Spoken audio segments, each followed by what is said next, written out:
Chronique à domicile, mardi 14 avril 2020, RTL. Notre président Emmanuel Macron s'est engagé à tirer toutes les conséquences de la crise sanitaire du coronavirus. Il a dit que beaucoup de certitudes, de convictions seraient remises en cause. Il a dit que le jour d'après, quand nous aurons gagné, ce ne sera pas un retour au jour d'avant. Et pourtant, samedi dernier, le président du MEDEF, Geoffroy Roux de Bézieux, confiné dans sa résidence du Croisic, dans son appartement parisien, au siège du MEDEF. Geoffroy Roux de Bézieux est au-dessus des directives de confinement strict. C'est un homme très important. Il a déclaré que les Français devront s'attendre à travailler un peu plus. Et ce, en supprimant des jours fériés, en allongeant le temps de travail et en jouant sur les congés payés. L'important pour Geoffroy Roux de Bézieux, aujourd'hui patron du MEDEF, est de remettre la machine en marche et de reproduire de la richesse en masse pour la croissance, la croissance, la croissance. Monsieur Roux de Bézieux, nous sommes de très nombreux Français à ne plus vouloir de cette croissance. Nous voulons vivre. Il y a eu la crise des Gilets jaunes en 2018, les grèves en 2019, le Covid en 2020. Ne pensez-vous pas que c'est suffisant pour comprendre? Ne pensez-vous pas que ce système inégalitaire nous a déjà sucé jusqu'à la moelle? Nous ne voulons plus voir grandir vos comptes en banque. Nous voulons voir grandir nos enfants.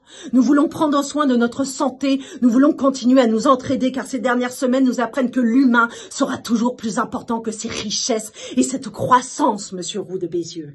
Oui, le PIB dégringole. Oui, nous nous attendons à une récession économique exceptionnelle. Nous le savons, mais nous ne voulons plus de ce système. Ce système libéral est mort. La consommation excessive est morte. Nous voulons vivre et non pas avoir. Nous voulons de l'éducation. Nous voulons de la culture. Nous voulons du service à l'humain. Nous voulons de l'égalité. Nous voulons de l'agriculture biologique locale. Et n'allez pas prétendre que ces activités ne générerait pas d'économie, ce n'est que mensonge.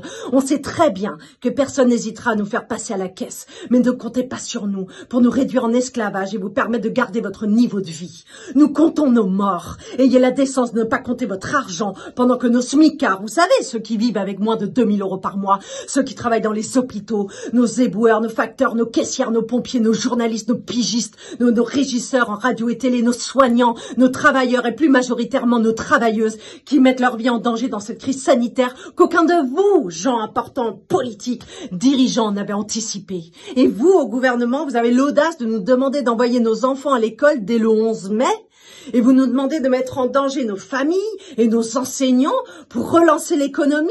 Mais taisez-vous et comptez nos morts car ce n'est pas fini. Et réfléchissez aux propos de Steve Jobs qui en 2005, atteint d'un cancer, avait prononcé ces mots.